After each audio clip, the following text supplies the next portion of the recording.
श्रीमद भागवत महापुराण स्कंध 11 अध्याय 7 अवधूतोपाख्यान पृथ्वी ते कबूतर या 8 गुरूंची कथा। श्रीकृष्ण म्हणाले, हे उद्धवा, तू मला जे म्हणालास तेच मी करू इच्छितो। ब्रह्मदेव, शंकर, इंद्र इत्यादी लोकपालांना सुद्धा मी त्यांच्या लोकात यावे असे वाटते।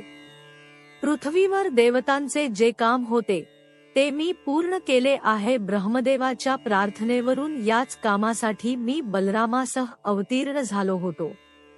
ब्राह्मणांच्या शापाने जणू भस्म झालेला हा यदुवंश आता आपापसात युद्ध करून नष्ट होऊन जाईल। आजपासून 7व्या दिवशी या पुरीला समुद्र बुडवून टाकील।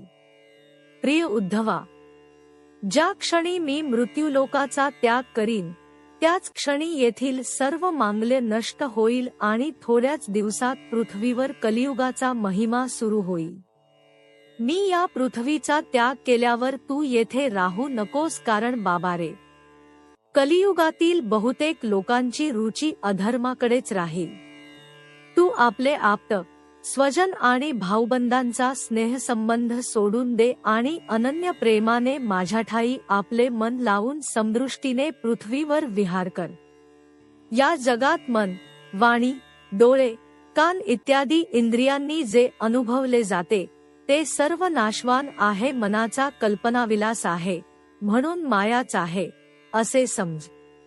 ज्या पुरुषाचे मन एकाग्र नसते त्याला वस्तू पुष्कळ आहेत असा भ्रम होतो। अनेकत्वाचा भ्रम झाल्यानेच गुणदोष दिसू लागतात। ज्याची बुद्धी गुणदोषयुक्त असते त्याच्यासाठीच कर्म, अकर्म आणि विकर्म असा भेद असतो। म्हणून तू अगोदर आपली सर्व इंद्रिये आणि मन ताब्यात ठेव, मग हे सगळे जग आपल्या आत्म्यामध्येच पसरलेले असून तो आत्मा आणि परमात्मा एकरूप आहे असा अनुभव घे। त्यानंतर शब्दज्ञान आणि अनुभव यांनी चांगल्या रीतीने संपन्न होऊन तू आपल्या आत्म्याच्या अनुभवामध्येच आनंदमग्न होशील। तसेच सर्व शरीर धारण करणाऱ्याचा आत्मा होऊन राहशील। असे झाल्यानंतर कोणत्याही विघ्नाने तू दुःखी होणार नाहीस। जो माणूस गुणदोष बुद्धीच्या पलीकडे जातो तो लहान मुलाप्रमाणे सदोष म्हणून निषिद्ध कर्मे टाकून देत नाही की गुणबुद्धीने विहित कर्मे करीत नाही। ज्याने श्रुतींच्या तात्पर्याचे यथार्थ ज्ञान प्राप्त करून त्याचा अनुभवही घेतला आहे तो सर्व प्राण्यांचा अकारण मित्र होतो आणि त्याच्या वृत्ती नेहमीच शांत राहतात। सर्व दृश्य विश्वाला तो माझेच स्वरूप समजतो म्हणून त्याला जन्ममृत्यू असत नाहीत।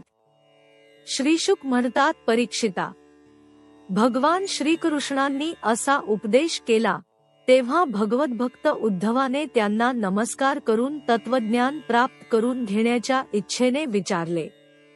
उद्धव म्हणाला, आप योगेश्वर, सर्व योगांचे आधार, त्यांचे कारण आणि योगस्वरूप आहात। माझ्या परम कल्याणासाठी आपण त्या संन्यासरूप त्यागाचा मला उपदेश केला आहे। परंतु हे अनंता, जे लोक विश्रांतच गुरफटले गेले आहेत त्यांना विषयभोगांचा त्याग करणे अतिशय कठीण आहे। हे सर्वस्वरूपा, त्यात सुद्धा जे लोक आपल्याला विन्मुख आहेत त्यांना तर हे सर्वथैव अशक्य आहे असे माझे मत आहे। हे प्रभो, मीही आपल्या मायेने रचलेल्या देह आणि देहाशी संबंधित मी माझे या मिथ्या कल्पनेने प्रापंचिक वस्तूंमध्ये बुडून गेलो आहे। म्हणून हे भगवन, आपण ज्या संन्यासाचा मला उपदेश केला त्याचे स्वरूप आपल्या या सेवकाला अशा प्रकारे समजावून सांगा की मी सहजपणे ते आचरू शकेन। हे प्रभो, आपण त्रिकालाबाधित सत्यस्वरूप, स्वयंप्रकाश व सर्वांचे आत्मा आहात। हे प्रभो, आत्मतत्वाचा उपदेश करणारा आपल्या व्यतिरिक्त देवतांमध्ये सुद्धा मला दुसरा कोणी दिसत नाही, कारण ब्रह्मदेव इत्यादी शरीराभिमानी देव आपल्या मायेने मोहित झालेले आहेत त्यामुळेच ते बाह्य विषयांना सत्य मानतात। भगवन, आपण निर्दोष, अनंत, सर्वज्ञ, नियंते, शक्तिमान आणि अविनाशी अशा वैकुंठधामाचे निवासी तसेच माणसाचे नित्य सखा नारायण आहात। म्हणूनच त्रिविध तापांनी पोळल्यामुळे विरक्त होऊन मी आपल्याला शरण आलो आहे। श्रीकृष्ण म्हणाले, हे उद्धवा, जगामध्ये जे लोक व्यवहारात चतुर आहेत ते चित्तातील अशुभ वासनांपासून बहुधा स्वतःचा उद्वार करून घेतात. सर्व प्राण्यांचा, विशेषतः मनुष्याच्या बाबतीत आपणच आपले गुरु असतो, कारण मनुष्य प्रत्यक्ष आणि अनुमान यांच्याद्वारेच आपले कल्याण करून घेतो. सांख्ययोग पारंगत विद्वान या मनुष्ययोनीमध्ये इंद्रिय शक्ती, मनःशक्ती इत्यादींना आश्रयभूत असणाऱ्या माझा आत्मतत्वाचा पूर्णतः प्रगटरूपाने साक्षात्कार करून घेतात. मी 1, 2, 3, 4 आणि 4पेक्षाही अधिक पाय असलेली आणि पाय नसलेली अशी अनेक प्रकारची शरीरे निर्माण केली आहेत. त्या सर्वांमध्ये मला माणसाचे शरीर अधिक प्रिय आहे, कारण या मनुष्य शरीरात एकाग्रचित्त, मनुष्य बुद्धी इत्यादी ग्रहण केल्या जाणाऱ्या साधनांनी अनुमानाचा विषय नसूनही माझा सर्व प्रवर्तक ईश्वराचा साक्षात अनुभव घेतात. या संबंधात महात्मे हा एक प्राचीन इतिहास सांगतात. हा इतिहास म्हणजे परम तेजस्वी अवधूत आणि राजा यदू यांच्यातील संवाद आहे. धर्माचे मर्म जाणणाऱ्या यदूने एकदा एक त्रिकालदर्शी तरुण अवधूत ब्राह्मण निर्भयपणे विहार करीत असलेले पाहून त्यांना विचारले. यदूने विचारले, ब्राह्मण, आपण काही कर्म तर करीत नाही, तरी पण आपल्याला ही चतुर बुद्धी कोठून प्राप्त झाली, जिच्यामुळे आपण विद्वान असूनही लहान मुलासारखे जगामध्ये वावरत आहात? साधारणतः असे दिसते की माणसे आयुष्य, यश, संपत्ती किंवा मोक्ष इत्यादींच्या इच्छा मनात धरूनच धर्म, अर्थ, काम किंवा तत्वजिज्ञासामध्ये प्रवृत्त होतात. परंतु आपण कर्म करण्यासाठी समर्थ, विद्वान, निपुण, सुंदर आणि अमृतमधुर बोलणारे आहात असे असूनही आपण वेडा, उन्मत्त किंवा पिशाचे यांच्यासारखे राहता, काही करीत नाही की काही इच्छित नाही. जगातील अधिकांश लोक काम आणि लोभरूप वणव्यात होरपळत असतात, परंतु आपल्याला मात्र त्या आगीची झळ लागलेली दिसत नाही, जशी गंगेमध्ये असलेल्या हत्तीला वणव्याची आच लागत नाही. ब्राह्मण, संसारातील विषयांचा स्पर्शही नसलेले आपण केवळ एकटेच असता तरीही आपल्याला स्वतःमध्येच आनंद कसा मिळतो, आपण हे आम्हाला सांगावे. श्रीकृष्ण म्हणाले, ब्राह्मण भक्त, शुद्ध बुद्धी. यदूने त्या श्रेष्ठ ब्राह्मणाचा सत्कार करून त्यांना हा प्रश्न विचारला आणि मोठ्या नम्रतेने मस्तक लवून तो त्यांच्या समोर उभा राहिला. तेव्हा ब्राह्मण म्हणाले, राजन, मी आपल्या बुद्धीनेच पुष्कळ गुरूंचा आश्रय घेतला आहे. त्यांच्याकडून ज्ञान ग्रहण करून मी या जगात मुक्तपणे फिरत असतो. तू त्या गुरूंची नावे आणि त्यांच्यापासून घेतलेली शिकवण ऐक.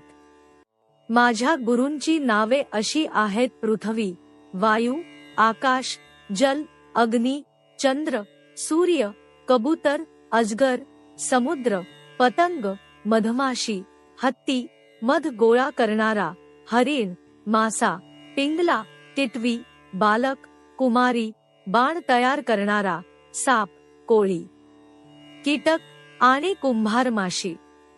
राजन, मी या 24 गुरूंचा आश्रय घेतला आणि हे करीत असलेल्या आचरणावरून माझ्यासाठी शिकवण घेतली. हे वीरवर ययातिनंदन, मी ज्याच्याकडून ज्या प्रकारे जे काही शिकलो आहे ते सर्व तुला सांगतो, ऐक.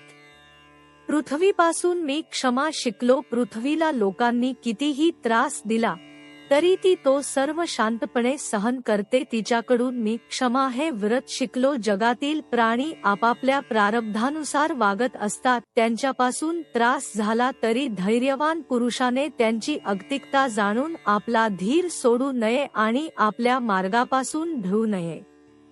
पृथ्वीचेच रूप असणारे पर्वत आणि वृक्ष यांच्या सर्व क्रिया नेहमी दुसऱ्याच्या हितासाठीच असतात, किंबहुना दुसऱ्याचे हित करण्यासाठीच त्यांचा जन्म असतो. साधू पुरुषाने त्यांचे शिष्यत्व पत्करून त्यांच्याकडून परोपकार करण्याचे शिकावे. पृथ्वीपासून क्षमा व परोपकार हे गुण घ्यावे. प्राणवायू कोणत्याही आहाराने संतुष्ट होतो, त्याचप्रमाणे साधकाने सुद्धा इंद्रियांना आवडणारे विषय घेता शरीर निर्वाहासाठी आवश्यक तेवढेच घ्यावेत. थोडक्यात, ज्यामुळे ज्ञान नष्ट होणार नाही, मन चंचल होणार नाही आणि वाणी निरर्थक बडबड करणार नाही, हे पाहावे.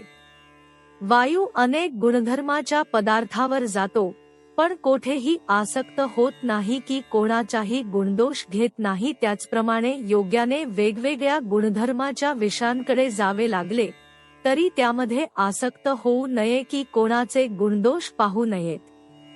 पृथ्वीपासून उत्पन्न झालेल्या पदार्थांचा संपर्क झाला असता वायू त्यांचा वास वाहून नेत असला तरी तो वास स्वतःला चिकटून घेत नाही. त्याचप्रमाणे आत्मदर्शी योग्याने या पार्थिव शरीराशी संबंध असेपर्यंत त्याच्या आधिव्याधी, तहान, भूक इत्यादी सहन करावे, परंतु त्यांपासून सर्वथा अलिप्त असावे. वायूपासून अल्पसंतुष्टता, इतरांचे गुणदोष पाहणे, वन घेणे आणि अलिप्त असणे हे गुण घ्यावेत. आकाश ज्याप्रमाणे सर्व चराचरात आतबाहेर व्यापून असते तरी त्या वस्तूंपासून अलिप्त असते, त्याचप्रमाणे साधकाने आपण ब्रह्मस्वरूपाने सर्वत्र अधिष्ठान रूपात व्यापून असलो तरी सर्वांपासून अलिप्त व अमर्याद आहोत, ही भावना आकाशापासून शिकावी. तेज, पाणी, पृथ्वी इत्यादी पदार्थ किंवा वाऱ्याने ढकललेले धूळ इत्यादी पदार्थ आकाशातच असतात, पण त्यांचा आकाशाला स्पर्श होत नाही. त्याचप्रमाणे काळाच्या ओघात उत्पन्न होणाऱ्या देहादी पदार्थांचा आत्म्याशी संबंध असत नाही. आकाशापासून अलिप्तपणा, अमर्यादपणा हे गुण घ्यावेत. जसे पाणी स्वभावतः स्वच्छ, स्निग्ध, मधुर आणि पवित्र करणारे असते, तसेच तीर्थांचे दर्शन, स्पर्श आणि नामोच्चार यांनी सुद्धा लोक पवित्र होतात. त्याचप्रमाणे साधक पाण्यासारखा स्वभावतः शुद्ध, प्रेमळ, मधुरभाषी आणि लोकपावन असतो व त्याचे दर्शन, स्पर्श आणि नामोच्चार यांनी लोक पवित्र होतात. पाण्यापासून शुद्धता, पावित्र्य इत्यादी गुण घ्यावे. दुसऱ्या तेजाने पराभूत होणारा, सर्व काही पोटात ठेवणारा तेजस्वी अग्नी काहीही खाऊन सुद्धा त्यांच्या दोषांनी लिप्त होत नाही. त्याचप्रमाणे आत्मज्ञानाने तळपणारा, तपश्चर्येने देदीप्यमान, मनेंद्रियांकडून पराभूत होणारा, संग्रहण करणारा साधक सर्व विषयांचा योग्य उपभोग घेऊनही मन आणि इंद्रिये यांना त्यांचा दोष लागू देत नाही. अग्नी लाकडात गुप्त असतो, पण कल्याणेच्छू याजकांसाठी यज्ञकुंडात प्रगट असतो. सर्वांकडून हविर्द्रव्य घेऊन त्यांचे भूतभविष्यातील पाप नाहीसे करतो. त्याचप्रमाणे सिद्धपुरुष बहुधा एकांतात अप्रगट असतो, पण मुमुक्षूंसाठी त्यांच्याजवळ राहतो. शिवाय सर्वत्र दात्यांनी दिलेले स्वीकारून त्यांचे पूर्वोत्तर पाप धुवून टाकतो. अग्नीला विशिष्ट आकार नसतो, पण तो लाकडाच्या आकाराप्रमाणे तसा तसा दिसतो. त्याप्रमाणे सर्वव्यापक आत्मा सुद्धा आपल्या मायेने रचलेल्या कार्यकारणरूप जगात प्रवेश केल्यामुळे त्या त्या वस्तूंचा नामरूपासारखा भासतो. अग्नीपासून तेजस्विता, अपरिग्रह, इंद्रिय संयम, उपास्यता, उपाधीशी असंबद्धता इत्यादी गुण घ्यावेत. ज्या काळाची गती जाणली जाऊ शकत नाही त्या काळाच्या प्रभावाने चंद्राच्या कळा कमी जास्त होतात, तरी सुद्धा चंद्र हा चंद्रच असतो. त्याचप्रमाणे जन्मल्यापासून मरेपर्यंतच्या अवस्था शरीराच्या असतात, आत्म्याशी त्यांचा काहीही संबंध नसतो. चंद्रापासून हा गुण घ्यावा, देहाच्या बदलाने आत्म्यात बदल होत नाही. आगीच्या ज्वाळा किंवा दिव्याची ज्योत क्षणाक्षणाला उत्पन्न आणि नष्ट होत राहते, परंतु कळत नाही. तसेच वेगवान काळामुळे प्राण्यांच्या शरीराची क्षणाक्षणाला उत्पत्ती आणि विनाश होत असतो, परंतु तो लक्षात येत नाही. अग्नीची ज्वाळा किंवा दिव्याच्या ज्योतीपासून प्रकृतीचे विनाशित्व जाणावे. अग्नी संबंधीचा हा आणखी एक गुण. सूर्य जसा आपल्या किरणांनी पृथ्वीवरील पाणी शोषून घेतो आणि पावसाळ्यात ते पृथ्वीला देतो, त्याचप्रमाणे योगी पुरुष इंद्रियांच्याद्वारे विषय ग्रहण करतो आणि योग्य समयी त्यांचे दानसुद्धा करून टाकतो. विषयात तो आसक्त असत नाही. पाण्याच्या निरनिराळ्या पात्रांमध्ये प्रतिबिंबित झालेला एक सूर्य त्यातच प्रवेश करून वेगवेगळा झाल्याचे सामान्य बुद्धीच्या माणसाला दिसते, त्याचप्रमाणे उपाधींच्या भेदामुळे प्रत्येक व्यक्तीमध्ये एकच आत्मा वेगवेगळा आहे असे वाटते. सूर्यापासून अनासक्ती व उपाधीमुळे भेदप्रतीती हे गुण घ्यावे. कधीही कोणाशीही अतिशय प्रेम किंवा आसक्ती ठेवू नये, अन्यथा अशा माणसाची बुद्धी दीनवाणी होऊन त्याला कबुतराप्रमाणे अतिशय क्लेश सहन करावे लागतात. एका जंगलात एक कपोत झाडावर आपले घरटे बांधून त्यात मादीसह काही वर्षेपर्यंत राहत होता. त्यांच्या मनात एकमेकांबद्दल नेहमी स्नेह वाढत होता. ते दाम्पत्य धर्मानुसार एकमेकांच्या दृष्टीला, अंगाने अंगाला आणि बुद्धीने बुद्धीला जखडून टाकत होते. त्यांचे एकमेकांवर एवढे प्रेम होते की ते निःशंकपणे त्या वनराईत बरोबरीने निजत, बसत, हिंडत फिरत, थांबत, गोष्टी करीत, खेळत आणि खातपीत होते.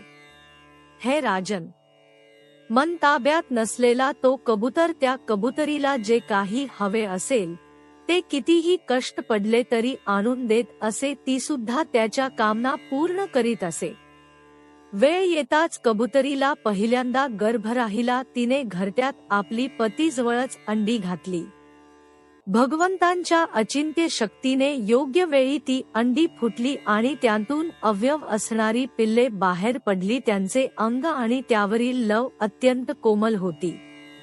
पिलांवर प्रेम असणारी ती दोघे मोठ्या प्रेमाने पिल्लांचे पालन पोषण करीत आणि त्यांचे गोड गुटुरगू ऐकून आनंदमग्न होऊन जात. ती उत्साही पिल्ले जेव्हा आपल्या सुकुमार पंखांनी आईवडिलांना खेटून बसत, कूजन करीत, सुंदर खोड्या करीत आणि लुटूलुटू करीत आईबाबांकडे चालत येत, तेव्हा मातापित्यांना आनंद होई. भगवंतांच्या मायेने मोहित होऊन एकमेकांच्या स्नेहबंधनात बांधलेली ती दोघे आपल्या लहान पिल्लांच्या पालनपोषणात गुंतून गेलेली असत. एके दिवशी ती दोघेही पिल्लांना चारा आणण्यासाठी जंगलात गेली होती. चारा गोळा करण्यासाठी बराच वेळ ती जंगलात भटकत राहिली. इकडे एक पारधी सहज फिरत त्या घरट्याजवळ येऊन पोहोचला. घरट्याच्या आसपास कबुतरीची पिल्ले दुडूदुडू धावत असल्याचे पाहून त्याने जाळे टाकून त्यांना पकडले. पिल्लांचे पोषण करण्यात नेहमीच तत्पर असलेले ते जोडपे चारा घेऊन आपल्या घरट्याजवळ आहे. कबुतरीने पाहिले की तिची पिल्ले जाळ्यात अडकून चीची करीत आहेत. त्यांना अशा स्थितीत पाहून कबुतरीला अपार दुःख झाले. ती रडतरडतच त्यांच्या जवळ धावली. भगवंतांच्या मायेने अत्यंत दुःखी झालेली ती उचंबळणाऱ्या स्नेहरज्जूने घट्ट बांधली गेली होती. आपली पिल्ले जाळ्यात अडकलेली पाहून भान हरपून ती स्वतःच जाळ्यात जाऊन अडकली. कबुतराने प्राणाहूनही अधिक प्रिय असलेली आपली पिल्ले आणि प्राणप्रिय मादी सुद्धा जाळ्यात अडकलेली पाहून तो अत्यंत दुःखी होऊन शोक करू लागला. काय मी कमनशिबी, माझी बुद्धी चालेनाशी झाली आहे. अरे रे, या संसारात मी अतृप्त असतानाच व सर्व गोष्टी पुर्याय होण्याआधीच माझा धर्म, अर्थ आणि काम याचे मूळ असणारा हा माझा गृहस्थाश्रम नष्ट झाला. मला शोभणारी व माझे सर्व ऐकणारी माझी पतिव्रता पत्नी उजाड घरात मला एकट्याला सोडून आमच्या साध्या भोळ्या पिल्लांसह स्वर्गात निघाली. पिल्ले गेली, पत्नीही गेली. आता दिनवाणा विधूर झालेला मी या उजाड घरात कोणासाठी जगू? पिल्ले व मादी जाळ्यात अडकून तडफडत असून ती आता मरणाच्या दारात आहेत हे स्पष्ट दिसत असूनही बिचारा कबूतर स्वतः जाळ्यात जाऊन पडला. तो क्रूर पारधी गृहस्थाश्रमी कबूतर जोडपे आणि त्याची पिल्ले मिळाल्याने आपले काम झाले असे पाहून त्यांना घेऊन घरी गेला. ज्या कुटुंबवत्सल माणसाला प्रपंचातील सुखदुःखातच आनंद वाटतो आणि जो आपल्या कुटुंबाचे पालनपोषण करण्यातच आपले स्वत्व गमावून बसतो, त्याला कधीच शांती मिळत नाही. त्या कबुतराप्रमाणे तो आपल्या कुटुंबियांबरोबर नाश पावतो. मुक्तीचे उघडलेले दारच असे मनुष्यशरीर मिळूनही जो कबुतराप्रमाणे आपल्या घरादारातच गुंतलेला असतो, तो उंचीवर जाऊन खाली पडू पाहणारा म्हटला पाहिजे त्याला आरूढच्युत म्हणतात. कबुतरापासून कुटुंबविषयक अत्यासक्ती सर्वनाशाला कारण होते, हा बोध घ्यावा. अध्याय 7 समाप्त.